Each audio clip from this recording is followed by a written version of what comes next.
Already had 4 players this season with a 20-point game, and it's not just balance, it's an unselfish balance. These players aren't worried about who gets the 20 points on a given night. How can they win and get to where they want to be? Oh my. Ooh, spin cycle. Kiki Rice gets it poked away. Oklahoma with a challenging non-conference schedule. They still have NC State, the 10th ranked team, who just dropped a loss to the USC women of Troy. And then I love the fact that the in-state rivalry is back. Oklahoma State and Oklahoma will square off on December 13th. Everybody glad to have that rivalry series back. Oklahoma State, I think they've been scoring like 100 a game, if I'm correct. That's going to be quite the high-flying game. Kiki Rice had to let that one go with the shot clock winding down.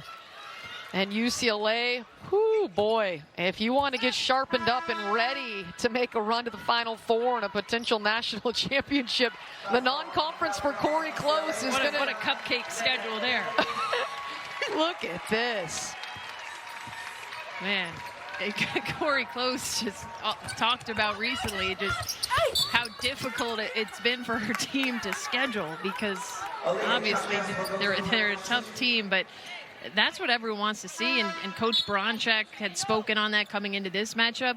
These are the matchup the fans love. I mean, we're 1 week into the season with a top 10 matchup, and the ranked games are just getting started. I mean, this game right here, there are multiple pros that we are watching right now. We have several Gatorade National Player of the Years. We've got the best point guards coming in. I mean, there's so much talent right now. It's just a joy to watch all this talent and the growth of the women's game. And that's one thing for Corey Close and Ginny Baranchek. They will schedule tough, and they both know they may take an L, but it's good for the game.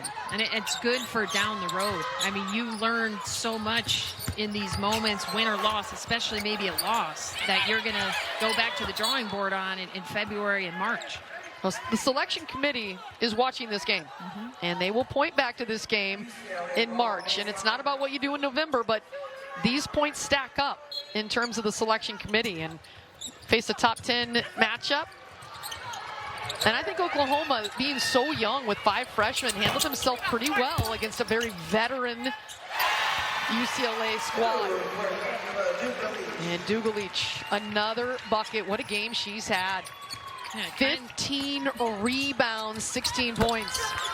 I almost want to say she's the unsung hero, but that seems a little disrespectful, because she's really been a star in this game, and everything she's done has been off the bench.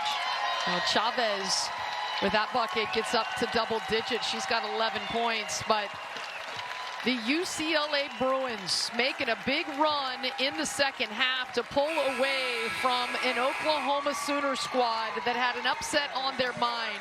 73-59, the final score. The third-ranked Bruins are still undefeated at 3-0. This was a really fun one, and Elise, I think on November 10th, we saw experience matter in this game. UCLA, the far older team, mature experience. Oklahoma, a really exciting team with a lot of youth, a ton of freshmen, obviously Aaliyah Chavez. So this Oklahoma Sooner team has a lot more coming. But this UCLA team, I mean, that starting 5 is, to me, is as good as any starting 5 in the country, and then they have the depth off the bench as well. So UCLA looks primed for another huge season. And what an addition to add that young lady right there, Gianna Neepkins. 20 points for her for the second game in a row. Once again, our final score, 73-59. The Bruins win. For Kim Adams and our entire FS1 crew, I'm Elise Wood. We're wishing you a good night from Sacramento.